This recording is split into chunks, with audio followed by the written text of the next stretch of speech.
अध्याय 16 चोर दरवाजे के पार। आने वाले सालों में हैरी को ये कभी ठीक से याद नहीं रहेगा कि उसने किस तरह से अपनी परीक्षाएं दी, क्योंकि हमेशा उसे डर सताता रहता था कि किसी भी समय वोल्डेमॉर्ट दरवाजा खोलकर धड़धड़ाता हुआ अंदर घुस आएगा। परंतु दिन गुजरते गए और इस बारे में कोई संदेह नहीं था कि तालाबंद दरवाजे के पीछे फ्लफी अब भी जिंदा और सही सलामत था। मौसम बहुत गर्म था, खास तौर पर बड़े क्लासरूम में बहुत गर्मी थी जहां वे अपनी परीक्षा देते थे। परीक्षाओं के लिए उन्हें खास नए कलम दिए गए जिन पर नकल विरोधी मंत्र से जादू किया गया था। उनकी प्रैक्टिकल परीक्षाएं भी हुई। प्रोफेसर फिल्टविक ने उन्हें अपनी क्लास में एक एक करके ये देखने के लिए बुलाया कि क्या वे एक अनानास को डेस्क पर डांस करा सकते हैं। प्रोफेसर मैकगोनागल ने उन्हें एक चूहा दिया जिसे नस्वर की डब्बी में बदलना था। पॉइंट इस बात पर दिए गए कि नस्वर की डब्बी कितनी सुंदर थी, परंतु अगर इसकी मूछें रह जाती थीं तो पॉइंट कम कर दिए जाते थे। स्नेप ने उनके होश उड़ा दिए, क्योंकि वह पूरे समय उनके सिर पर ही खड़ा रहा जब वे याद करने की कोशिश कर रहे थे कि भूलने वाला काढ़ा कैसे बनाया जाता है। हैरी ने अपनी तरफ से परीक्षा में अच्छे से अच्छा प्रदर्शन करने की कोशिश की। उसने अपने सिर में बार बार उठते भीषण दर्द को नजरअंदाज करने की कोशिश की, जो उसे तब से परेशान कर रहा था जब से वह जंगल की अपनी यात्रा से वापस लौटा था। नेविल ने सोचा कि हैरी की परेशानी का कारण परीक्षाओं का तनाव होगा, क्योंकि हैरी को नींद नहीं आती थी, जबकि सच्चाई तो ये थी कि हैरी को उसका पुराना बुरा सपना जगा देता था। फर्क सिर्फ इतना था कि ये सपना अब पहले से ज्यादा भयानक हो गया था, क्योंकि अब इसमें नकाबपोश आकृति अपने मुंह से खून टपका रही थी। रॉन और हरमाइनी पत्थर के बारे में हैरी जितने चिंतित नहीं थे। ऐसा शायद इसलिए था क्योंकि उन्होंने वह नहीं देखा था जो हैरी ने जंगल में देखा था, या शायद इसीलिए क्योंकि उनके माथे पर जलते हुए निशान नहीं थे। निश्चित रूप से वोल्डेमॉर्ट का विचार उन्हें डरावना लगता था, परंतु वह उनके सपनों में बार बार नहीं आ रहा था और वे अपने रिवीजन में इतने व्यस्त थे कि उन्हें इस बारे में चिंता करने का ज्यादा समय ही नहीं मिल रहा था कि स्नेप या कोई और क्या करने की फिराक में था। उनकी आखिरी परीक्षा जादू का इतिहास थी। उसमें उन सिरफिरे बूढ़े जादूगरों के बारे में सवाल पूछे गए थे जिन्होंने अपने आप तलने वाली जादुई कढ़ाइयों का आविष्कार किया था। 1 घंटे तक सवालों के जवाब देने के बाद वे 1 सप्ताह के लिए पूरी तरह आजाद थे, क्योंकि उनकी परीक्षा के रिजल्ट 1 सप्ताह बाद आने वाले थे। जब प्रोफेसर बिन्स के भूत ने उनसे अपनी कलम रखने और अपने चमड़े के कागज मोड़ कर देने के लिए कहा, तो बाकी लोगों के साथ हैरी भी खुशी का इजहार करने से खुद को रोक नहीं पाया। मैंने जितना सोचा था ये इससे बहुत आसान था, हरमाइनी ने कहा जब वे उस भीड़ में शामिल हो गए जो धूप भरे मैदान में जा रही थी। मुझे 1637 के आदम भेड़ियों की आचार संहिता या एल्फ्रिक उर्फ उत्साही के विद्रोह को याद करने की जरूरत नहीं थी। हरमाइनी को हमेशा परीक्षा के बाद अपने पेपर के बारे में बात करना अच्छा लगता था, परंतु रॉन ने कहा कि इससे वह परेशान हो जाता है। इसलिए वे लोग झील के किनारे घूमने लगे और एक पेड़ के नीचे पसर गए। वीजली बंधु और ली जॉर्डन एक दैत्याकार समुद्र फेनी के तंतुओं से छेड़छाड़ कर रहे थे, जो गर्म उथले पानी में आराम कर रही थी। अब कोई रिवीजन नहीं, रॉन ने खुशी की सांस छोड़ते हुए कहा और घास पर पूरी तरह पसर गया। तुम भी ज्यादा खुश दिख सकते हो हैरी, ये पता चलने में अभी 1 सप्ताह है कि हमने कितना बुरा प्रदर्शन किया है। हाल फिलहाल तो चिंता करने की कोई जरूरत नहीं है। हैरी अपना माथा मल रहा था। काश मैं जान पाता इसका क्या मतलब है, वह गुस्से में बोला। मेरा निशान लगातार दुख रहा है, ये पहले भी हो चुका है, परंतु इतनी ज्यादा बार कभी नहीं हुआ जितनी कि इस बार। मैडम प्रॉम्फ्री के पास जाओ, हरमाइनी ने सुझाव दिया। मैं बीमार नहीं हूँ, हैरी ने कहा। मुझे लगता है ये एक चेतावनी है, इसका मतलब है खतरा पास आ रहा है। रॉन ज्यादा उत्साहित नहीं दिखा। मौसम बहुत गर्म था। हैरी, आराम करो, हरमाइनी ने ठीक कहा था। जब तक डंबलडोर आसपास है तब तक पत्थर सुरक्षित हैं। वैसे भी हमारे पास इस बात का कोई सबूत नहीं है कि स्नेप ने फ्लफी के पार निकलने का तरीका जान लिया है। वह एक बार अपनी टांग नुचवा चुका है, इसलिए अब वह जल्दबाजी में दोबारा कोशिश नहीं करेगा। और हैग्रिड डंबलडोर को धोखा दे ये तभी हो सकता है जब नेविल इंग्लैंड के लिए क्विडिच खेलने लगे। हैरी ने सिर हिलाया, परंतु उसे एक विचार लगातार परेशान कर रहा था। ऐसा कुछ था, कुछ बेहद महत्वपूर्ण था जो वह करना भूल गया था। जब उसने इसका जिक्र किया तो हरमाइनी बोली, ये परीक्षाओं का तनाव है। मैं पिछली रात को उठी थी और रूप परिवर्तन के अपने आधे नोट्स पढ़ डाले, तब कहीं जाकर मुझे याद आया कि मैं इस विषय की परीक्षा तो दे चुकी हूँ। हैरी को यकीन था कि उसे परेशान करने वाले विचार पढ़ाई से कोई लेना देना नहीं रखते थे। तभी उसकी नज़र एक उल्लू पर पड़ी जो नीले चमकदार आसमान में स्कूल की तरफ उड़ रहा था। उसके मुंह में एक चिट्ठी दबी थी। हैग्रिड ही इकलौता व्यक्ति था जो उसे चिट्ठी भेजता था। हैग्रिड कभी डंबलडोर को धोखा नहीं देगा। हैग्रिड कभी किसी को नहीं बताएगा कि किस तरह फ्लफी को पार किया जाए, कभी नहीं। परंतु हैरी अचानक उछलकर अपने पैरों पर खड़ा हो गया। तुम कहाँ जा रहे हो? रॉन ने अलसाई आवाज में कहा। मेरे दिमाग में अभी अभी एक विचार आया है, हैरी ने कहा। उसका चेहरा सफेद पड़ चुका था। हमें चलकर हैग्रिड से मिलना होगा, अभी। क्यों? हरमाइनी ने हाँफते हुए पूछा, क्योंकि हैरी के साथ चलने के लिए उसे बहुत तेज चलना पड़ रहा था। क्या तुम्हें ये अजीब नहीं लगता? हैरी ने हरी घास के ढाल पर चढ़ते हुए कहा कि हैग्रिड सबसे बढ़कर जो चीज चाहता था वह ड्रैगन था, और एक अजनबी आता है जो अपनी जेब में ड्रैगन का अंडा लिए घूम रहा है। अगर ये जादूगरों के कानून के खिलाफ है तो कितने लोग अपनी जेब में ड्रैगन के अंडे लेके इधर उधर घूमते होंगे? क्या तुम्हें ऐसा नहीं लगता कि उसकी किस्मत अच्छी थी जो उसे हैग्रिड मिल गया? मैं ये पहले क्यों नहीं समझ पाया? तुम्हारे दिमाग में कौन सा विचार आया है? रॉन ने पूछा। परंतु हैरी मैदान के पार जंगल की तरफ भाग रहा था और उसने कोई जवाब नहीं दिया। हैग्रिड अपने घर के बाहर आराम कुर्सी पर बैठा हुआ था।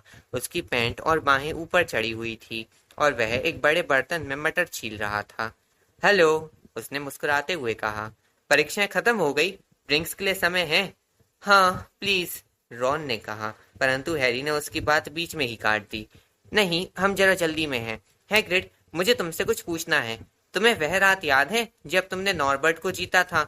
जिस अजनबी के साथ तुमने ताश के पत्ते खेले थे वह दिखने में कैसा था? मालूम नहीं, हैग्रिड ने सहजता से कहा। उसने अपना चोगा नहीं उतारा था। उसने जब उन तीनों को हैरान देखा तो अपनी भौहें उठाई। ये उतना अजीब नहीं है।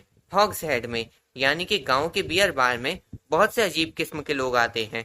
वह ड्रैगन का व्यापारी होगा, और क्या। हमने उसका चेहरा बिल्कुल नहीं देखा क्योंकि उसने एक बार भी अपना नकाब नहीं हटाया। हैरी मटर के कटोरे के पास बैठ गया। तुम्हारी उससे किस बारे में बात हुई हैग्रिड? क्या तुमने हॉगवर्ट्स का जिक्र किया था? हो सकता है किया हो, हैग्रिड ने कहा। याद करने की कोशिश करते हुए उसने त्योरियां चढ़ा ली। हाँ, उसने पूछा था कि हम क्या करते हैं और हमने उसे बताया कि हम यहाँ के रखवाले हैं। उसने हमसे थोड़ी जानकारी ली कि हम किस तरह के जानवरों की देखभाल करते हैं। हमने उसे बता दिया और हमने कहा कि हम हमेशा से जो चीज सचमुच चाहते थे वह एक ड्रैगन था। और फिर हमें ज्यादा अच्छी तरह से याद नहीं है क्योंकि वह हमें लगातार शराब खरीद कर पिलाता रहा। देखो, हाँ, फिर उसने कहा कि उसके पास ड्रैगन का अंडा है और अगर हम चाहे तो उसके लिए ताश खेल सकते हैं। परंतु उसे ये विश्वास होना चाहिए कि हम उसकी देखभाल कर सकते हैं। वह नहीं चाहता था कि ड्रैगन किसी पुराने घर में चला जाए। इस पर हमने उसे बताया कि फ्लफी के बाद ड्रैगन को संभालना मुश्किल काम नहीं होगा। और क्या उसने फ्लफी में दिलचस्पी दिखाई? हैरी ने अपनी आवाज को शांत रखने की कोशिश करते हुए पूछा। हाँ, आपको हॉगवर्ट्स के आसपास भी 3 सिर वाले कुत्ते देखने को कहाँ मिलते हैं, इसलिए हमने उसे बताया कि फ्लफी केक का टुकड़ा है। बशर्ते आप उसे शांत करने का तरीका जानते हो। बस उसके सामने थोड़ा सा संगीत बजा दो और वह चुपचाप सो जाएगा। हैग्रिड अचानक दहशत में आ गया। हमें तुम्हें ये नहीं बताना चाहिए था, वह बोला। भूल जाओ, हमने क्या कहा है। अरे, तुम कहाँ जा रहे हो? हैरी, रॉन और हरमाइनी एक दूसरे से तब तक बिल्कुल नहीं बोले जब तक कि प्रवेश हॉल में आकर नहीं रुक गए, जो मैदान के बाद बहुत ठंडा, अंधेरे से भरा लग रहा था। हमें डंबलडोर के पास जाना चाहिए, हैरी ने कहा। हैग्रिड ने उस अजनबी को बता दिया है कि फ्लफी को कैसे पार किया जाए, और वह नकाबपोश आदमी या तो स्नेप था या फिर वोल्डेमॉर्ट। एक बार हैग्रिड को शराब में धुत करने के बाद ये काम करना आसान रहा होगा। मुझे बस यही आशा है कि डंबलडोर हमारा विश्वास कर ले। अगर बेन नहीं रोकेगा तो फ्रेंच हमारी बात का समर्थन कर सकता है। डंबलडोर का ऑफिस कहाँ है? उन्होंने चारों तरफ देखा, जैसे वे उम्मीद कर रहे हों कि कोई साइन बोर्ड उन्हें सही दिशा बता देगा। उन लोगों को ये कभी नहीं बताया गया था कि डंबलडोर कहाँ रहते थे। ना ही वे ऐसे विद्यार्थी को जानते थे जो उनसे मिलने के लिए गया हो।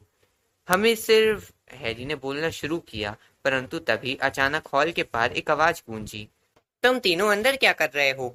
ये प्रोफेसर मैगोनिगल थी, जिनके हाथ में बहुत सी किताबें थीं। हम प्रोफेसर डंबलडोर से मिलना चाहते हैं, हरमाइनी ने थोड़ी बहादुरी से कहा। कम से कम हैरी और रॉन को तो ऐसे ही लगा। प्रोफेसर डंबलडोर से? प्रोफेसर मैगोनिगल ने दोहराया, जैसे ऐसा करना कोई बहुत संदिग्ध काम हो। क्यों? हैरी ने थूक खटका। अब क्या? ये गोपनीय है, उसने कहा, परंतु तत्काल ही वह सोचने लगा कि उसे ये नहीं कहना चाहिए था, क्योंकि प्रोफेसर मैगोनिगल के नथुने फड़कने लगे। प्रोफेसर डम्बलडोर 10 मिनट पहले जा चुके हैं, उन्होंने ठंडे स्वर में कहा। उन्हें जादू के मंत्रालय का एक अर्जेंट उल्लू मिला था और वे तत्काल उड़कर लंदन चले गए। वे चले गए? हैरी ने दहशत में आकर कहा। इस वक्त? पॉटर, प्रोफेसर डम्बलडोर बहुत बड़े जादूगर हैं, उनके पास बहुत से काम रहते हैं। परंतु ये महत्वपूर्ण है। तुम्हें जो कहना है वह जादू के मंत्रालय से भी ज्यादा महत्वपूर्ण है, पॉटर। देखिए, हैरी ने सावधानी को हवा में उड़ाते हुए कहा, प्रोफेसर, ये पारस पत्थर के बारे में है। प्रोफेसर मैगोनिगल ने जो भी उम्मीद की हो वह ये तो नहीं थी। जो किताबें वे हाथ में पकड़े थी उनके हाथ से छूट गई, परंतु वे उन्हें उठाने के लिए नीचे नहीं झुकी। तुम्हें कैसे पता?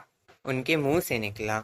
प्रोफेसर, मैं सोचता हूँ, नहीं, मैं जानता हूँ कि कोई पत्थर को चुराने की कोशिश कर रहा है।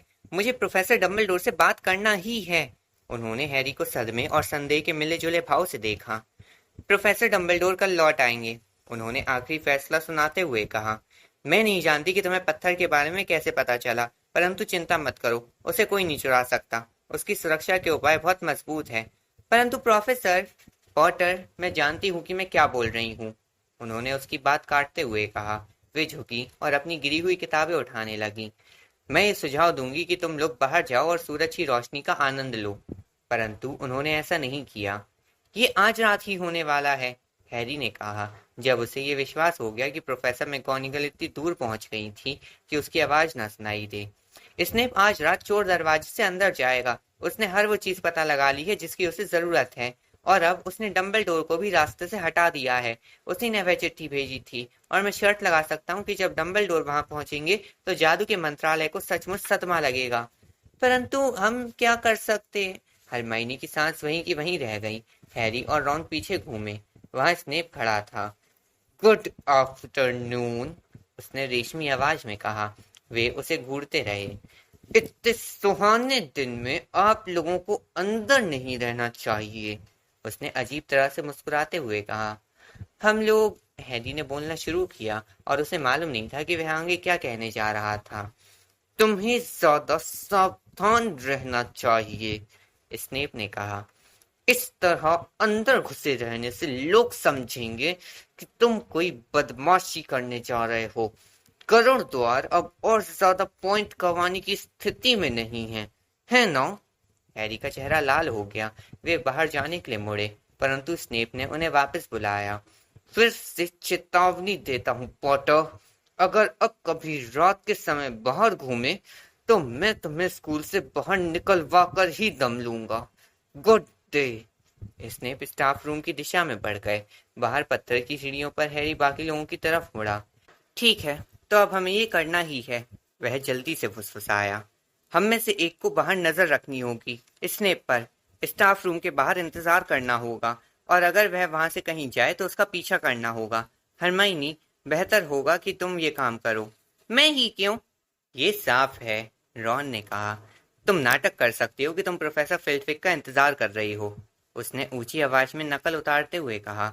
ओह प्रोफेसर फिल्टविक, मैं इतना घबरा रही हूँ। मुझे लगता है मेरा 14वीं नंबर का सवाल गलत हो गया। ओह चुप भी रहो, हरमाइनी ने कहा, परंतु वह स्नेप पर नजर रखने के लिए तैयार हो गई। और बेहतर होगा कि हम तीसरी मंजिल के गलियारे के बाहर रहें, हैरी ने रॉन से कहा। चलो। परंतु योजना का ये हिस्सा सफल नहीं हुआ। जैसे ही वे लोग उस दरवाजे तक पहुंचे जो फ्लफी को बाकी स्कूल से अलग करता था, प्रोफेसर मैगोनिगल वहां आ गई, और इस बार उन्होंने अपना आपा खो दिया। मुझे लगता है कि तुम सोचते हो कि तुम लोगों से पीछा छुड़ाना जादू मंत्रों के समूह से ज्यादा मुश्किल है, वे तूफानी अंदाज में बोली। बेवकूफी की भी हद होती है। अगर मुझे पता चला कि तुम लोग दोबारा इस जगह के पास भी आए हो तो मैं गरुड़ द्वार के 50 पॉइंट कम कर दूंगी। हाँ वीजली, मेरे अपने हाउस के। हैरी और रॉन वापस हॉल में चले गए। हैरी ने इतना ही कहा था कि कम से कम हरमाइनी तो स्नेप के पीछे है, कि तभी मोटी औरत की तस्वीर घूमी और हरमाइनी अंदर आई। मुझे अफसोस है हैरी, उसने बिलखते हुए कहा। स्नेप बाहर निकल आया और उसने मुझसे पूछा कि मैं क्या कर रही हूँ। जब मैंने कहा कि मैं फिल्टविक का इंतजार कर रही हूँ तो स्नेप उन्हें बुलाने के लिए चला गया, और मैं बस अभी निकल पाई हूँ। मैं नहीं जानती कि स्नेप कहाँ गया। तो ये मामला है ना? हैरी ने कहा। बाकी दोनों उसकी तरफ घूरने लगे। हैरी का चेहरा पीला था और उसकी आंखें चमक रही थी। मैं आज रात को वहां जाऊंगा और पत्थर को पहले हासिल करने की कोशिश करूंगा। तुम पागल हो गए हो, रॉन ने कहा। तुम ऐसा नहीं कर सकते, हरमाइनी ने कहा। मैगोनिगल और स्नेप ने जो कहा है उसके बाद भी तुम्हें स्कूल से निकाल दिया जाएगा। तो उससे क्या फर्क पड़ता है, हैरी चिल्लाया। क्या तुम्हारी समझ में नहीं आ रहा है? अगर स्नेप उस पत्थर को चुरा लेता है तो वोल्डेमॉर्ट वापस आ जाएगा। क्या तुमने नहीं सुना कि तब माहौल कैसा था जब वह अपना साम्राज्य बनाने की कोशिश कर रहा था? फिर कोई हॉगवर्ट्स नहीं होगा जहां से किसी को निकाला जा सके। वह इसे मटिया मेट कर देगा या काले जादू के स्कूल में बदल देगा। क्या तुम्हारी समझ में नहीं आ रहा है कि अब पॉइंट कमाने से कोई फर्क नहीं पड़ता? क्या तुम्हें लगता है कि अगर गरुड़द्वार हाउस कप जीत लेगा तो वह तुम्हें और तुम्हारे परिवार को छोड़ देगा? अगर मुझे पत्थर पाने से पहले पकड़ लिया जाएगा तो मुझे डर्सली परिवार के पास जाना पड़ेगा और वहां बैठकर वोल्डेमॉर्ट का इंतजार करना पड़ेगा। यानी कि मैं कुछ समय बाद मरूंगा, क्योंकि ये बात तो तय है कि मैं शैतानी काले जादू का साथ कभी नहीं दूंगा। मैं आज रात चोर दरवाजे के पार जा रहा हूँ और तुम दोनों चाहे जो करो, मैं रुकने वाला नहीं हूँ। तुम्हें याद है वोल्डेमॉर्ट ने मेरे मम्मी डैडी को मारा है? उसने उनकी तरफ तमतमा कर देखा। तुम ठीक कह रहे हो हैरी, हरमाइनी धीमी आवाज में बोली। मैं अदृश्य चोगा पहनकर जाऊंगा, हैरी ने कहा। मेरी किस्मत अच्छी थी जो ये मुझे वापस मिल गया। परंतु क्या हम तीनों को ये छुपा लेगा, रॉन ने कहा। क्या हम तीनों को? छोड़ो भी, तुमने ये कैसे सोच लिया कि हम तुम्हें अकेले जाने देंगे? बिल्कुल नहीं, हरमाइनी ने तेजी से कहा। तुमने ये कैसे सोच लिया कि तुम हमारे बिना पत्थर तक पहुंच पाओगे? बेहतर होगा कि मैं जाऊं और अपनी किताबें देख लूं, शायद उनमें कोई काम की चीज मिल जाए। परंतु अगर हम पकड़े गए तो तुम दोनों को भी निकाल दिया जाएगा। अगर मेरे हाथ में हो तो ऐसा नहीं होगा, हरमाइनी ने गंभीरता से कहा। फिल्टविक ने मुझे गोपनीय रूप से बताया है कि मुझे उसकी परीक्षा में 112% नंबर मिले हैं। इसके बाद ये लोग मुझे बाहर नहीं निकाल सकते। डिनर के बाद वे तीनों हॉल में तनाव की हालत में अलग अलग बैठे रहे। किसी ने उन्हें तंग नहीं किया, क्योंकि वैसे भी गरुड़द्वार का कोई विद्यार्थी अब हैरी से बात नहीं करता था। ये पहली रात थी जब वह इस बात से परेशान नहीं हुआ। हरमाइनी अपने नोट्स पलट रही थी और आशा कर रही थी कि जिन जादू टोनों और मंत्रों का वे मुकाबला करने जा रहे थे वे उसके पड़े हुए हों। हैरी और रॉन ने आपस में ज्यादा बात नहीं की। दोनों ही इस बारे में सोच रहे थे कि वे क्या करने जा रहे थे। धीरे धीरे लोग सोने चले गए और कमरा खाली हो गया। बेहतर होगा कि तुम चोगा ले आओ, रॉन बुदबुदाया जब ली जॉर्डन आखिरकार अंगड़ाई और जमाई लेता हुआ वहां से चला गया। हैरी ऊपर की मंजिल पर अपने अंधेरे कमरे की तरफ भागा। उसने चोगा बाहर निकाला। तभी उसकी निगाह उस बांसुरी पर पड़ी जो हैग्रिड ने उसे क्रिसमस पर दी थी। उसने फ्लफी पर इस्तेमाल करने के लिए उसे जेब में रख लिया। गाना गाने का उसका मन नहीं हो रहा था। वह वापस हॉल की तरफ भागा। हम चोगे को यहीं ओढ़ लेते हैं ताकि ये पक्का हो जाए कि इससे हम तीनों ढके रहें। अगर फिल्च को हम में से किसी के भी पैर बिना शरीर के चलते दिख गए। तुम क्या कर रहे हो? कमरे के कोने से एक आवाज आई। एक कुर्सी के पीछे से नेवल प्रकट हुआ। उसके हाथ में उसका मेंढक ट्रेवर था, जो फिर से आजाद होने की कोशिश कर रहा था। कुछ नहीं नेविल, कुछ नहीं, हैरी ने कहा और उसने जल्दी से चोगे को अपनी पीठ के पीछे छिपा लिया। नेविल उनके अपराधी जैसे चेहरों की तरफ घूर रहा था। तुम फिर से बाहर जा रहे हो? उसने कहा। नहीं नहीं नहीं, हरमाइनी बोली। हम नहीं जा रहे हैं। तुम जाकर सो क्यों नहीं जाते नेविल? हैरी ने दरवाजे के पास लगी पुराने जमाने की घड़ी देखी। अब और समय बर्बाद करना ठीक नहीं था। स्नेप इस समय शायद फ्लफी को संगीत सुनाकर सुला रहा होगा। तुम बाहर नहीं जा सकते, नेविल ने कहा। तुम फिर से पकड़े जाओगे। गरुड़द्वार और ज्यादा मुश्किल में फंस जाएगा। तुम समझ नहीं रहे हो नेविल, हैरी ने कहा। ये महत्वपूर्ण है। परंतु नेविल किसी खतरनाक काम को करने के लिए खुद को मजबूत बना रहा था। मैं तुम्हें ऐसा नहीं करने दूंगा, उसने कहा और जल्दी से तस्वीर के छेद के सामने खड़ा हो गया। मैं तुमसे लड़ूंगा। नेविल, रॉन फट पड़ा। रास्ते से हट जाओ और मूर्ख मत बनो। मुझे मूर्ख मत कहो, नेविल बोला। मुझे नहीं लगता कि तुम लोगों को कोई और नियम तोड़ने चाहिए, और तुम्ही ने तो मुझसे कहा था कि मुझे लोगों का मुकाबला करना चाहिए। हाँ, परंतु हम लोगों का नहीं, रॉन ने परेशान होकर कहा। नेविल, तुम नहीं जानते कि तुम क्या कर रहे हो। उसने एक कदम आगे बढ़ाया तो नेविल ने अपने मेंढक को नीचे गिरा दिया, जो कूदकर ओझल हो गया। आओ, मुझे मारने की कोशिश करो, नेविल ने अपनी मुट्ठियां तान कर उन्हें हवा में लहराते हुए कहा। मैं तैयार हूँ। हैरी हरमाइनी की तरफ मुड़ा। कुछ करो, उसने बेचैनी से कहा। हरमाइनी आगे आई। नेविल, उसने कहा, मुझे सचमुच सचमुच इसका बहुत अफसोस है। उसने अपनी छड़ी उठाई। पेट्रिफिकस टोटेलस, अपनी छड़ी नेविल की तरफ करते हुए वह चीखी। नेविल के हाथ पैर इकट्ठे बंध गए। उसका पूरा शरीर सख्त हो गया। वह जहां खड़ा था वहीं से झूला और फिर चेहरे के बल नीचे गिर गया, लकड़ी के किसी तख्ते की तरह। हरमाइनी ने भागकर उसे सीधा किया। नेविल के जबड़े जुड़ गए थे, इसलिए वह बोल नहीं सकता था। सिर्फ उसकी आंखें हिल रही थीं और उनकी तरफ दहशत से देख रही थीं। तुमने उसके साथ क्या किया? हैरी फुसफुसाया। ये पूर्ण शरीर बंधन है, हरमाइनी ने दुख से कहा। ओह नेविल, मुझे बहुत अफसोस है।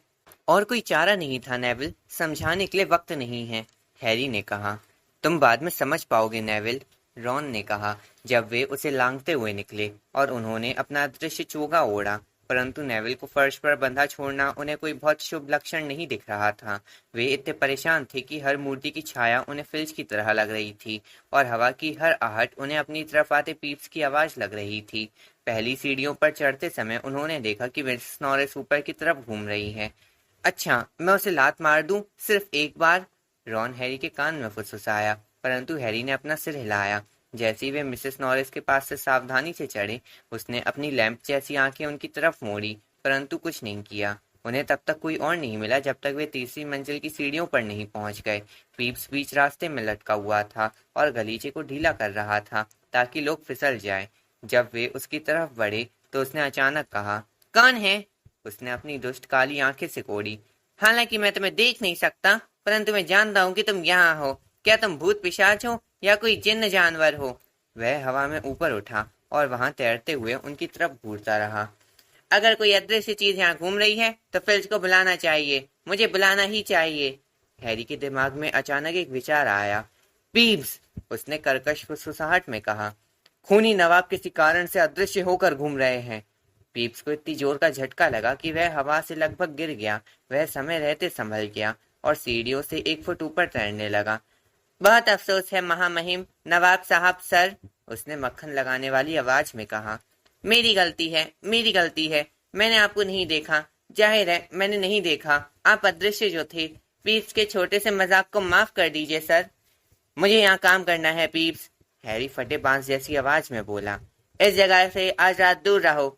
मैं ऐसा ही करूंगा सर, मैं निश्चित रूप से ऐसे ही करूंगा, पीप्स ने दोबारा हवा में ऊपर उठते हुए कहा। आशा है आपका काम सफल होगा नवाब साहब, मैं आपको परेशान नहीं करूंगा। और वह वहां से तेजी से बढ़ लिया। बहुत अच्छे हैरी, रॉन फुसफुसाया।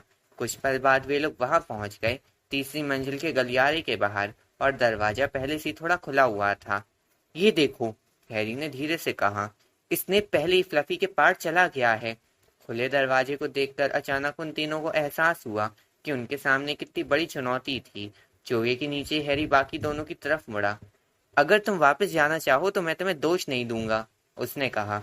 तुम चोगा वापस ले जा सकते हो, मुझे अब इसकी जरूरत नहीं है। बेवकूफी की बात मत करो, रॉन ने कहा। हम भी चल रहे हैं, हरमाइनी बोली। हैरी ने दरवाजा खोला। जैसी दरवाजे की आवाज आई, एक धीमी गरजती गुर्राहट उनके कानों में पड़ी।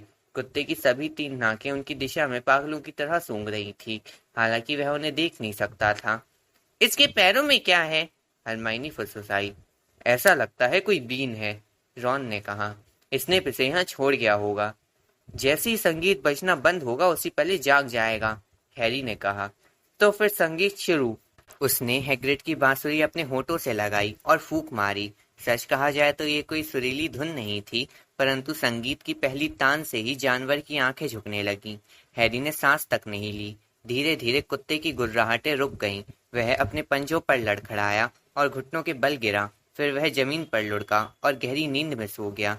बजाते रहो, रॉन ने हैरी को चेतावनी दी जब वे चोगे से बाहर निकलकर चोर दरवाजे की तरफ बढ़े। कुत्ते के दैत्याकार सिरों के पास से गुजरते समय वे उसकी गर्म बदबूदार सांस महसूस कर सकते थे। मुझे लगता है कि हम लोग दरवाजा खोलने में कामयाब हो जाएंगे, रॉन ने कुत्ते के पीछे झांकते हुए कहा। तुम पहले जाना चाहती हो हरमाइनी? नहीं, मैं नहीं। ठीक है, रॉन ने अपने दांत किटकिटाए और सावधानी से कुत्ते के पैरों के ऊपर निकल गया। वह झुका और उसने चोर दरवाजे का छल्ला खींचा, जो ऊपर उठा और दरवाजा खुल गया। तुम्हें क्या दिख रहा है? हरमाइनी ने चिंता से पूछा।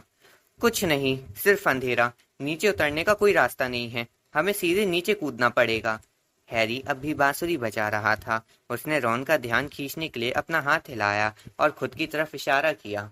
तुम पहले जाना चाहते हो क्या सचमुच? रॉन ने पूछा। मैं नहीं जानता कि ये कितना गहरा है। बांसुरी हरमाइनी को दे दो ताकि वह उसे सुलाए रखे। हैरी ने बांसुरी उसे दे दी। कुछ पल की इस खामोशी के दौरान कुत्ता हिला और गुर्राया, परंतु जैसे ही हरमाइनी ने बांसुरी बजाना शुरू किया वह फिर से गहरी नींद में सो गया। हैरी उसे लांघता हुआ गया और उसने शोर दरवाजे में नीचे देखा। तलहटी का कोई और छोर नहीं दिख रहा था। उसने अपने आप को छेद में से नीचे किया जब तक कि वह अपनी उंगलियों के बल नहीं लटकने लगा। फिर उसने रॉन की तरफ देखा और कहा, अगर मुझे कुछ हो जाए तो मेरे पीछे मत आना। सीधे उल्लू खाने में जाना और हेडविग को डंबलडोर के पास भेज देना, ठीक है? ठीक है, रॉन ने कहा। आशा है 1 मिनट में मिलेंगे। और हैरी ने अपने आप को छोड़ दिया। ठंडी नम हवा उसके पास से गुजरी जब वह नीचे और नीचे और नीचे गिरता गया और फिर धप, एक अजीब दबी आवाज के साथ वह किसी नर्म चीज पर गिरा। वह उठा और उसने चारों तरफ टटोला क्योंकि उसकी आंखें अंधेरे में नहीं देख पा रही थी। ऐसा लग रहा था जैसे वह किसी तरह के पेड़ पर बैठा हुआ था। सब ठीक है। खुला चोर दरवाजा उसे डाक टिकट के आकार का दिख रहा था और उसने उसकी रोशनी की तरफ देखकर कहा, यहाँ नर्म जगह है, तुम नीचे कूद सकते हो। रॉन तत्काल कूद गया। वह हैरी के पास ही पसर गया। ये क्या है? उसके पहले शब्द थे। पता नहीं, किसी तरह का पेड़ लगता है। मुझे लगता है ये यहाँ पर इसलिए है ताकि गिरने पर चोट ना लगे। चलो आ जाओ हरमाइनी। दूर से आता संगीत थम गया। कुत्ता जोर से भौंका, परंतु हरमाइनी पहले ही कूद चुकी थी। वह हैरी के दूसरी तरफ कूदी। हम लोग स्कूल से मीलों नीचे होंगे। हमारी किस्मत अच्छी है कि ये पेड़ यहाँ पर है ना? रॉन ने कहा। किस्मत अच्छी है? हरमाइनी चीखी। तुम दोनों अपनी तरफ देखो तो सही। वह ऊपर उछली और जूझते हुए एक गीली दीवार की तरफ बढ़ी। उसे इसलिए जूझना पड़ा क्योंकि जिस पल वह कूदी थी वह पेड़ उसके टखनों के चारों तरफ सांप की तरह लताएं जमाने लगा था। जहां तक हैरी और रॉन का सवाल था, उनके पैर पहले ही बड़ी लताओं में कसकर बंध चुके थे और उन्हें पता तक नहीं चला था। पेड़ उस पर अपनी पकड़ मजबूत कर पाए इससे पहले ही हरमाइनी ने अपने आप को छुड़ा लिया। वह दहशत से देख रही थी कि उसके दोनों दोस्त पेड़ के चंगुल से बचने के लिए बेतहाशा जूझ रहे थे, परंतु वे उससे जितना लड़ते थे वह उतनी ही तेजी से उनके चारों तरफ कसकर लिपटता जाता था। हिलो मत, हरमाइनी ने उन्हें आदेश दिया। मैं जानती हूँ ये क्या है। ये शैतानी फंदा है।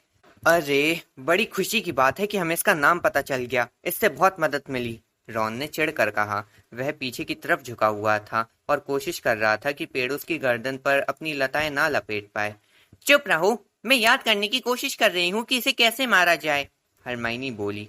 जल्दी जल्दी करो, मैं सांस नहीं ले पा रहा हूँ, हैरी ने हांफते हुए कहा और वह पेड़ के साथ कुश्ती लड़ने लगा जो उसके सीने के चारों तरफ शिकंजा कस रहा था। शैतानी फंदा, शैतानी फंदा, प्रोफेसर स्प्राउट ने क्या कहा था? यह अंधेरे और नमी को पसंद करता है। तो फिर आग जलाओ। हैरी का गला रुध गया था। हाँ सही है, पर हमारे पास लकड़ी नहीं है, हरमाइनी अपने हाथ मलते हुए चीखी। क्या तुम पागल हो गई हो? रॉन पूरी ताकत से चीखा। तुम जादूगरनी हो या नहीं?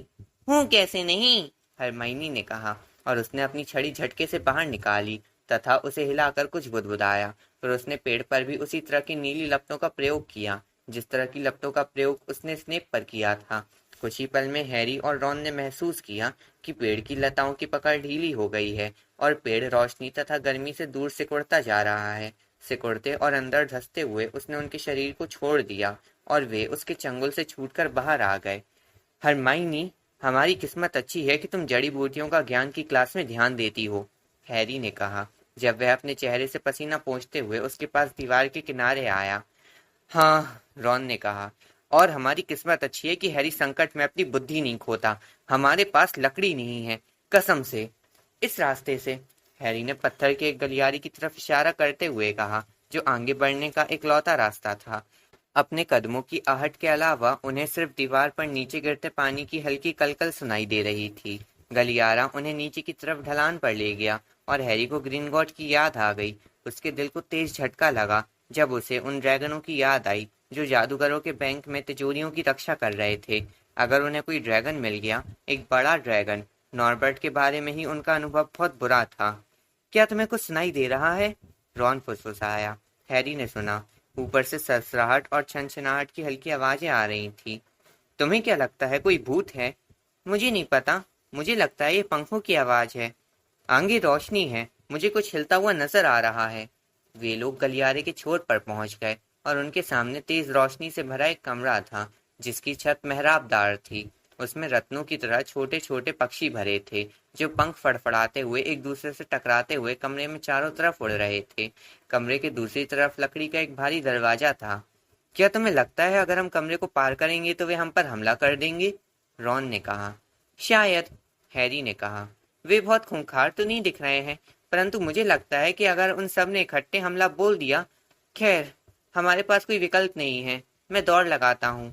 उसने एक गहरी सांस ली, हाथों से अपना चेहरा ढका और कमरे के पार दौड़ लगा दी। उसे उम्मीद थी कि किसी भी पल तेज चोंच और पंख उसे नोचने लगेंगे, परंतु ऐसा कुछ नहीं हुआ। वह दरवाजे तक सकुशल पहुंच गया। उसने हैंडल खींचा, परंतु उस पर ताला लगा था। बाकी दोनों उसके पीछे आए। उन्होंने दरवाजे को खींचा और धक्का दिया, परंतु वह हिलने को भी तैयार नहीं था। तब भी नहीं जब हरमाइनी ने अपने अलोह मोरा मंत्र का प्रयोग किया। अब क्या करें? रॉन ने कहा। ये पक्षी, ये यहाँ सिर्फ सजावट के लिए तो नहीं हो सकते? हरमाइनी बोली। उन्होंने ऊपर उड़ते पक्षियों को देखा। वे चमक रहे थे, परंतु क्या चमक रहा था? ये पक्षी नहीं है, हैरी ने अचानक कहा। ये तो चाबियां हैं, पंख लगी चाबियां। ध्यान से देखो, तो इसका मतलब है। उसने कमरे में चारों तरफ देखा, जब बाकी दोनों लोग चाबियों के झुंड को देख रहे थे। हाँ, देखो, जादुई झाड़ुएं रखी हैं। हमें चाबी को पकड़कर दरवाजे में लगाना है। परंतु यहाँ तो सैकड़ों चाबियां हैं। रॉन ने दरवाजे पर लगे ताले की जांच की। हमें एक पुरानी सी, बड़ी, शायद चांदी की, जैसा ये हैंडल है, चाबी की तलाश करना है। तीनों ने एक एक जादुई झाड़ू उठा ली और हवा में ऊपर उठकर चाबियों के बादल के बीच उड़ने लगे। उन्होंने झपटकर उन्हें पकड़ने की कोशिश की, परंतु जादुई चाबियां इतनी तेजी से दूर जाती थीं और गोता लगाती थी कि उन्हें पकड़ना लगभग असंभव लग रहा था। हैरी 100 सालों में सबसे कम उम्र का खोजी यूं ही नहीं था। उसमें ऐसी चीजें देखने की काबिलियत थी जो दूसरों को नहीं दिखती थी। 1 मिनट तक इंद्रधनुषी पंखों के तूफान में उड़ने के बाद उसने चांदी की एक बड़ी सी चाबी देखी, जिसका पंख मुड़ा हुआ था, जैसे उसे पहले भी किसी ने पकड़ा हो और चाबी के छेद में बेदर्दी से डाला हो। वह वाली, हैरी ने उन दोनों को बताया। वह बड़ी वाली, वहां पर नहीं, वहां, चमकते नीले पंखों वाली, जिसके एक तरफ के पंख मुड़े हैं। रॉन उस दिशा में तेजी से गया जिधर हैरी इशारा कर रहा था। छत से टकराया और अपनी झाड़ू पर से लगभग गिर गया। हमें इसे मिलकर घेरना होगा, हैरी बोला। वह मुड़े पंख वाली चाबी पर से अपनी आंखें नहीं हटा रहा था। रॉन, तुम इसके ऊपर से आओ। हरमाइनी इसके नीचे रहो और इसे नीचे जाने से रोको, और मैं इसे पकड़ने की कोशिश करूंगा, ठीक है? अभी। रॉन ने गोता मारा। हरमाइनी ऊपर की तरफ उछली। चाबी ने दोनों को चकमा लिया और हैरी उसके ठीक पीछे चल दिया। वह दीवार की तरफ तेजी से उड़ी। हैरी आगे झुका और एक बुरी सी तेज आवाज के साथ उसने उसे एक हाथ से दीवार पर दबोच लिया। रॉन और हरमाइनी की खुशी से चहकती आवाजें ऊंचे कमरे में चारों तरफ गूंजने लगीं। वे तेजी से नीचे उतरे और हैरी दरवाजे की तरफ भागा। चाबी उसके हाथ में फड़फड़ा रही थी। उसने उसे ताले में घुसाया और घुमाया। ये लग गई। जिस पल ताला खुला, चाबी दोबारा उड़ गई और अब वह बहुत बुरी तरह घायल दिख रही थी, क्योंकि उसे 2 बार पकड़ा जा चुका था। तैयार? हैरी ने बाकी दोनों से पूछा। उसका हाथ दरवाजे के हैंडल पर था। उन लोगों ने सिर हिलाया। उसने दरवाजा खींच कर खोला। अगले कमरे में इतना अंधेरा था कि उन्हें कुछ भी दिखाई नहीं दे रहा था, परंतु जैसे ही उन्होंने अंदर कदम रखा, कमरे में अचानक रोशनी हो गई और उन्होंने एक अजीब दृश्य देखा। वे लोग शतरंज के एक बड़े बोर्ड के किनारे पर काले मोहरों के पीछे खड़े थे, जो सभी उनसे ऊंचे थे और ऐसा लग रहा था जैसे उन्हें काले पत्थर से तराशा गया था। उनके सामने कमरे में काफी दूर पर सफेद मोहरें थीं। हैरी, रॉन और हरमाइनी थोड़े कांपे। ऊंचे सफेद मोहरों के चेहरे नहीं थे। अब हम क्या करें? हैरी फुसफुसाया। ये स्पष्ट है, नहीं क्या? रॉन बोला। हमें खेलते हुए कमरे के पार जाना है। सफेद मोहरों के पीछे उन्हें एक दरवाजा दिख रहा था। कैसे? हरमाइनी ने घबराते हुए पूछा। रॉन ने कहा, मुझे लगता है हमें शतरंज के मोहरे बनना पड़ेगा। वह एक काले घोड़े के पास गया और उसने घोड़े को छूने के लिए हाथ बढ़ाया। तत्काल पत्थर में जान आ गई। घोड़े ने जमीन पर टाप मारी और घोड़सवार ने अपना हेलमेट लगा सिर नीचे झुकाकर रॉन की तरफ देखा। क्या हमें पार जाने के लिए आपके साथ शामिल होना पड़ेगा? काले घुड़सवार ने सहमति में सिर हिलाया। रॉन बाकी दोनों की तरफ मुड़ा। इसके लिए सोचना पड़ेगा, उसने कहा। मुझे लगता है हमें 3 काले मोहरों की जगह लेनी होगी। हैरी व हरमाइनी शांत रहे और रॉन को सोचते हुए देखते रहे। आखिरकार उसने कहा, अब तुम लोग बुरा मत मानना, परंतु तुम दोनों को ही इतनी अच्छी शतरंज नहीं आती। हम बुरा नहीं मानेंगे, हैरी ने जल्दी से कहा। हमें सिर्फ ये बता दो कि हमें क्या करना है। ठीक है, हैरी, तुम उस ऊँट की जगह ले लो, और हरमाइनी, तुम उसके बगल में उस हाथी की जगह पर चली जाओ। और तुम? मैं घोड़ा बनूंगा, रॉन ने कहा। ऐसा लगा जैसे शतरंज की मोहरे उनकी बात सुन रहे थे, क्योंकि इन शब्दों पर एक घोड़ा, एक ऊँट और एक हाथी सफेद मोहरों की तरफ पीठ करके मुड़े और बोर्ड से बाहर चल दिए। वे अपने पीछे 3 खाली स्थान छोड़ गए, जहां हैरी, रॉन और हरमाइनी खड़े हो गए। शतरंज में सफेद मोहरें हमेशा पहली चाल चलती हैं, रॉन ने कहा और बोर्ड को देखा। हाँ, देखो, एक सफेद प्यादा 2 घर आगे बढ़ गया। रॉन ने काले मोहरों को आदेश देना शुरू किया। मोहरे चुपचाप वहां चले जाते थे जहां वह उन्हें भेजता था। हैरी के घुटने कांप रहे थे। अगर वे हार गए तो क्या होगा? हैरी, दाहिनी तरफ 4 घर तिरछे चलो। उन्हें अपना पहला असली सदमा तब लगा जब उनका दूसरा घोड़ा पिट गया। सफेद वजीर ने उसे फर्श पर पटक दिया और खींचकर बोर्ड से दूर रख दिया, जहां वह औंधे मुंह खामोश पड़ा रहा। मैंने जानबूझकर ऐसा होने दिया, रॉन ने कहा, जो थोड़ा विचलित दिख रहा था। इससे तुम उस ऊँट को मार सकती हो। हरमाइनी, आगे बढ़ो। हर बार जब भी उनका कोई मोहरा पिटता था, सफेद मोहरे कोई दया नहीं दिखाते थे। जल्दी ही दीवार के पास बेहोश काले मोहरों की लाइन लग गई। 2 बार रॉन ने समय रहते देख लिया कि हैरी और हरमाइनी खतरे में थे। वह खुद बोर्ड पर कूदता हुआ गया और उसने लगभग उतने ही सफेद मोहरे मार डाले जितने काले मोहरे उन्होंने गंवाए थे। हम लोग लगभग वहां पहुंच गए हैं, वह अचानक बुदबुदाया। मुझे सोचने दो, सोचने दो। सफेद वजीर ने अपना भावहीन चेहरा उसकी तरफ मोड़ा। हाँ, रॉन ने धीरे से कहा, यही इकलौता रास्ता है। मुझे मरना होगा। नहीं, हैरी और हरमाइनी चिल्लाए। ये शतरंज है, रॉन ने पलट कर कहा। कुछ पाने के लिए आपको कुछ खोना पड़ता है। मैं एक कदम आगे बढ़ाऊंगा और वजीर मुझे पीट देगा। इसके बाद तुम राजा को शह दे सकोगे, हैरी। परंतु तुम स्नेप को रोकना चाहते हो या नहीं?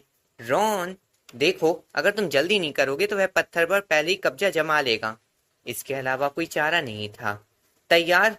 रॉन ने पूछा। उसका चेहरा पीला परंतु संकल्प से भरा था। मैं चलता हूँ, और हाँ, एक बार तुम जीत जाओ तो ज्यादा देर मत लगाना। वह आगे बढ़ा और सफेद वजीर ने उस पर झपट्टा मारा। उसने रॉन के सिर पर अपने पत्थर के हाथ इतनी तेजी से मारे कि वह फर्श पर लुढ़क गया। हरमाइनी चीखी, परंतु अपने चौखाने में खड़ी रही। सफेद वजीर ने रॉन को घसीटकर एक तरफ रख दिया। ऐसा लग रहा था जैसे वह बेहोश हो गया था। कांपते हुए हैरी बाईं तरफ 3 घर चला। सफेद राजा ने अपना मुकुट उतारा और हैरी के कदमों में डाल दिया। वे जीत गए थे। शतरंज के मोहरे सिर झुकाते हुए अलग हट गए। आगे जाने वाले दरवाजे का रास्ता अब खाली था। रॉन की तरफ एक बार निराशा से देखने के बाद हैरी और हरमाइनी दरवाजे से होते हुए भागकर अगले गलियारे तक गए। क्या होगा अगर वह? उसे कुछ नहीं होगा, हैरी ने खुद को विश्वास दिलाने की कोशिश करते हुए कहा। तुम्हें क्या लगता है आगे क्या होगा? हमने स्प्राउट के जादू को पार कर लिया है, यानी शैतानी फंदा। फेल्टविक ने चाबियों पर जादू किया होगा। मैगोनिगल ने शतरंज की मोहरों को जिंदा करने के लिए उनका रूप बदला होगा। अब क्विरिल का जादू बचता है, और स्नेप का। वे लोग अगले दरवाजे तक पहुंचे। ठीक है, हैरी फुसफुसाया। आगे बढ़ो। हैरी ने दरवाजे को धक्का देकर खोला। एक बुरी सी बदबू उनके नाखूनों में भर गई, जिसकी वजह से दोनों को अपनी नाक पर कपड़ा रखना पड़ा। पानी भरी आंखों से उन्होंने देखा कि उनके सामने फर्श पर एक दैत्य पड़ा था, जो उससे भी बड़ा था जिससे उनकी भिड़ंत हुई थी। इस दैत्य के सिर पर खून भरा घूमर था। मुझे खुशी है कि हमें इससे नहीं लड़ना पड़ा, हैरी फुसफुसाया जब उन्होंने सावधानी से उसके विशालकाय पैर को लांघा। चलो, मुझसे तो सांस लेते नहीं बन रहा। उसने अगला दरवाजा खींच कर खोला। दोनों की ही हिम्मत नहीं हो रही थी कि देखें कि आगे क्या है, परंतु उसके अंदर कोई बहुत डरावनी चीज नहीं थी। सिर्फ एक टेबल थी जिस पर 7 अलग अलग आकार की बोतलें एक लाइन में रखी थी। स्नेप का जादू, हैरी ने कहा। हमें क्या करना होगा? उन्होंने जैसी दहलीज पार की, तुरंत उनके पीछे वाले दरवाजे के सामने आग जलने लगी। ये सामान्य आग नहीं थी, बल्कि जामुनी रंग की आग थी। इसी क्षण आगे जाने वाले दरवाजे में काली लपटें उठने लगीं। वे फंस चुके थे। देखो, हरमाइनी ने बोतलों के पास रखा कागज का एक रोल उठाया। उसे पढ़ने के लिए हैरी ने हरमाइनी के कंधे के ऊपर से झांका। खतरा तुम्हारे सामने है, तुम्हारे पीछे है सुरक्षा। अगर खोज पाओ तो हम में से 2 करेंगी तुम्हारी सहायता। हम सातों में से एक ले जाएंगी तुम्हें आगे, दूसरी पीने वाले को ले जाएंगी पीछे। हम में से 2 में सिर्फ नेटल वाइन है भरी, हम में से 3 में मौत लाइन में छुपकर है खड़ी। चुन लो, अगर तुम यहाँ पर हमेशा नहीं रहना चाहते लाचार। चुनाव में मदद के लिए हम देते हैं सुराग ये 4। पहला, जहर कितनी भी चतुराई से छुपाने की कोशिश करे, हमेशा तुम्हें मिलेगा उल्टे हाथ पर नेटल वाइन के। दूसरा, दोनों सिरों पर जो बोतलें हैं वे अलग ही हैं, परंतु आगे जाने के लिए वे तुम्हारी दोस्त नहीं हैं। तीसरा, जैसा तुम देख सकते हो, अलग सबका आकार है, न सबसे छोटी न सबसे बड़ी के अंदर मौत का सामान है। चौथा, बाईं और दाईं तरफ से दूसरी स्वाद में जुड़वा है, हालांकि ये पहली नज़र में दिखती अलग हैं। हरमाइनी ने एक लंबी आह भरी और हैरी ये देखकर हैरान रह गया कि वह मुस्कुरा रही थी। ये वह आखिरी चीज थी जो वह इस समय करने के मूड में था। बहुत बढ़िया, हरमाइनी ने कहा। ये जादू नहीं है, ये तर्क शक्ति की परीक्षा है, एक पहेली है। बहुत से महान जादूगरों में रत्ती भर भी तर्क शक्ति नहीं होती और वे यहाँ पर हमेशा के लिए फंसे रह जाते हैं। और हम लोग भी फंसे रहेंगे, है ना? बिल्कुल नहीं, हरमाइनी ने कहा। हमें जिसकी जरूरत है वह सब यहाँ इस कागज पर लिखा है। 7 बोतलें हैं, 3 में जहर है, 2 में शराब है, एक हमें काली आग के पार सुरक्षित ले जाएगी और एक जामुनी आग में से पीछे ले जाएगी। परंतु हमें ये कैसे पता चलेगा कि हमें कौन सा पीना है? मुझे 1 मिनट सोचने दो। हरमाइनी ने कागज को कई बार पढ़ा, फिर वह बोतलों की लाइन के सामने इधर से उधर घूमती रही और उनकी तरफ इशारा करते हुए बुदबुदाती रही। आखिर उसने ताली बजाई। समझ में आ गया, उसने कहा। सबसे छोटी बोतल हमें काली आग के पार यानी पत्थर की तरफ ले जाएगी। हैरी ने छोटी बोतल की तरफ देखा। इसमें तो सिर्फ हम में से एक के लिए ही पर्याप्त रस है, उसने कहा। ये तो मुश्किल से 1 घूंट होगा। उन्होंने एक दूसरे की तरफ देखा। कौन सी तुम्हें जामुनी लपटों के पार ले जाएगी? हरमाइनी ने लाइन में दाएं किनारे पर रखी गोल बोतल की तरफ इशारा किया। तुम इसे पी लो, हैरी ने कहा। नहीं, सुनो, वापस जाओ और रॉन को ले लो। उड़ने वाली चाबियों के कमरे से जादुई झाड़ू उठाओ और झाड़ू की मदद से तुम लोग चोर दरवाजे से बाहर निकलकर फ्लफी के पार निकल जाना। सीधे उल्लू खाने में जाओ और हेडविग को डंबलडोर के पास भेज दो। हमें उनकी जरूरत है। मैं स्नेप को कुछ समय तक तो रोक सकता हूँ, परंतु सच कहा जाए तो मैं उसकी टक्कर का नहीं हूँ। परंतु हैरी, मान लो अगर तुम जानते हो कौन भी उसके साथ हो। किस्मत एक बार मेरा साथ दे चुकी है ना? हैरी ने अपने निशान की तरफ इशारा करते हुए कहा। किस्मत दोबारा मेरा साथ भी तो दे सकती है। हरमाइनी के होंठ कांपे। वह अचानक हैरी की तरफ लपक कर आई और उसे अपनी बाहों में भर लिया। हरमाइनी! हैरी, तुम जानते हो तुम कमाल के जादूगर हो। जब हरमाइनी ने उसे छोड़ा तो हैरी ने बुरी तरह शर्माते हुए कहा, उतना अच्छा नहीं जितनी कि तुम हो। मैं? हरमाइनी ने कहा। किताबें और चतुराई, दुनिया में इनसे भी ज्यादा महत्वपूर्ण चीजें होती हैं, दोस्ती और बहादुरी। और हैरी, अपना ध्यान रखना। तुम पहले पियो, हैरी ने कहा। तुम्हें भरोसा है कि किस बोतल में क्या है ना? बिल्कुल, हरमाइनी ने कहा और उसने कोने वाली गोल बोतल में से एक लंबा घूंट लिया और काफी। इसमें जहर तो नहीं है? हैरी ने चिंता से पूछा। नहीं, परंतु ये बर्फ की तरह है। जल्दी जाओ, इससे पहले कि इसका असर खत्म हो जाए। गुड लक, अपना ध्यान रखना। जाओ। हरमाइनी मुड़ी और सीधे जामुनी लपटों के बीच से होते हुए चली गई। हैरी ने एक गहरी सांस खींची और सबसे छोटी बोतल उठा ली। वह काली लपटों का सामना करने के लिए मुड़ा। मैं आ रहा हूँ, उसने कहा और छोटी बोतल को एक घूंट में पूरा पी डाला। सचमुच ऐसा लग रहा था जैसे उसके शरीर में बर्फ बह रही थी। उसने बोतल नीचे रखी और आगे चल दिया। उसने हिम्मत जुटाई, देखा कि काली लपटें उसके शरीर को चूम रही थी, परंतु उसे उनका पता नहीं चला। एक पल के लिए तो उसे काली आग के सिवाय कुछ नहीं दिखा। फिर वह दूसरी तरफ पहुंच गया, आखिरी कमरे में। वहां पर कोई पहले से ही था, परंतु वह स्नेप नहीं था, वह वोल्डेमॉर्ट भी नहीं था।